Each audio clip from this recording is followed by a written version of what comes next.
விழாம அவ அழுகு வரைக்கும் நடிச்சு விட்டுருப்பேன். ஏன்னா நீ அந்த டேரக்டிவ் போயிட்டுனா நானும் இறங்கியிருப்பேன். அதெல்லாம் நானே சொல்லுவேன். You slow இல்ல நீங்க ரெண்டு பேரும் சேர்ந்து pushed her out of the car to stop her being next to you guys. That is your narrative. That is your narrative of understanding. அதுல எனக்கு எந்த ஒரு சேவும் இல்லை. நான் அதுக்கு வந்து இந்த வாரம் நான் இந்த வீட்டை விட்டு போறேன், மக்கள் என்னை இதை வந்து நீ பண்ணது தவறு அப்படின்னு சொல்றாங்க, நான் அதை முழுமையாக ஏற்றுக்கொள்வேன். But I have my reasons.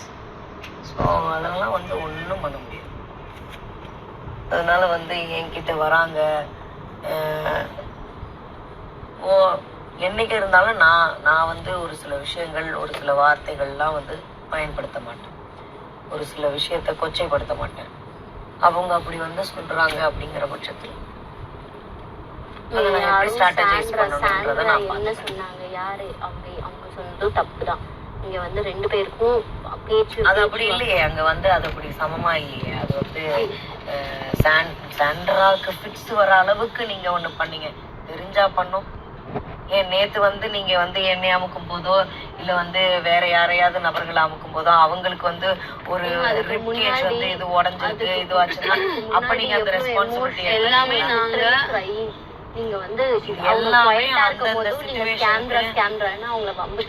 அவங்க வந்து அவங்கள நான் 1000 தடவை சொல்லியிருக்கேங்க. அதற்கெல்லாம் அவங்க ரியாக்ட் பண்ணுங்க. அவங்க என்னைய பொறுக்கி பாருன்னு 1000 தடவை சொல்லியிருக்காங்க. அதுக்கு இங்க பவுண்டரிஸ்னா அங்க அந்த விஷயத்துல செட் பண்ணவே இல்லை. ஆனா நான் பவுண்டரி செட் பண்ண விஷயங்கள் வேற.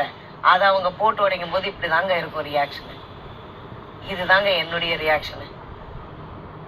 அத நீங்க வந்து நீங்க என்ன வேணாலும் பவுண்டரி கிராஸ் பண்ணாங்க வேர்டாலனா உங்க ரியாக்ஷன் வந்து இப்படிதான் இருக்கும். அவங்க தள்ளி விடுவீங்க, அவங்கள அடிப்பீங்க. எனக்கு பயமா இருக்கு. இவங்க என்ன வெளியே இங்க சொன்னாங்களே, வெளியே போனா என்ன பண்ணுவாங்கன்னு தெரியல. என்னை வந்து இது வரைக்கும் யாரும் இந்த மாதிரி அடிச்சது இல்லை. உதைச்சாங்க என்னை. இப்போ வந்து உதைச்சா நான் என்ன பண்ணுவேன், எனக்கு பயமா இருக்குல்ல அப்படின்னா. அப்படிலாம் யாரும் பண்ணிட முடியாது. படுத்துக்கிட்டு தான் இருக்காங்க. நீங்க இங்கே இருங்க. சரிங்க, நான் இங்கே படுத்துக்கிறேன், இங்கே படுத்துக்கிறேன். நாங்களும் சும்மா தான் படுக்கிறோம். எனக்கு தண்ணி அவரும் வந்து இங்கே இருக்கவங்களை தண்ணி முடியாது சொல்லிட்டு படுத்துருக்கோம். அப்புறம் தூங்கிட்டார். தூங்கினதுக்கு அப்புறம் சரி எதுக்கு மச்சான் தூங்கிட்டு இருக்காங்க. ஐயா நான் தூங்கிட்டு ஒன்னே சொல்றேன், நாங்கள் யாரும் கம்யூனிஸ்டனோட பேச மாட்டோம். நீங்களும் உட்காந்து பேசாதீங்க. ஏன்னா அது அவனுக்கு என்ன ஆகும்னா, அவங்க கூட பேசுறதுக்கு என்ன ஆகும்னா, உங்களை வச்சு அவன் பக்கம் நியாயம் இதெல்லாம் பேசுவான். நீங்க மைண்ட் வாஷ் சொல்ல உங்களை ஒரு கருவியா பயன்படுத்தி மக்கள்கிட்ட பேசுவாங்க. பார்த்துக்கோ.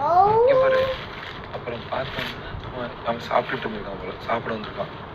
அவனை பார்த்தோன்னா அது மாதிரி பயந்துட்டாங்க. திருப்பி ஏற்கனவே இந்த ஃபிக்ஸ் அந்த ஒரு ஷாக்ல இருப்பாங்கல்ல, அது மாதிரி ஆயிடுச்சு. உங்களை பார்த்தோன்னா ஐயோ அப்படின்னு சொல்லி ஷாக் ஆகி ஏன் நான் போயிட்டே இருக்கேன், இதுவா வாடா வாடா அவன் போட்டுட்டான்.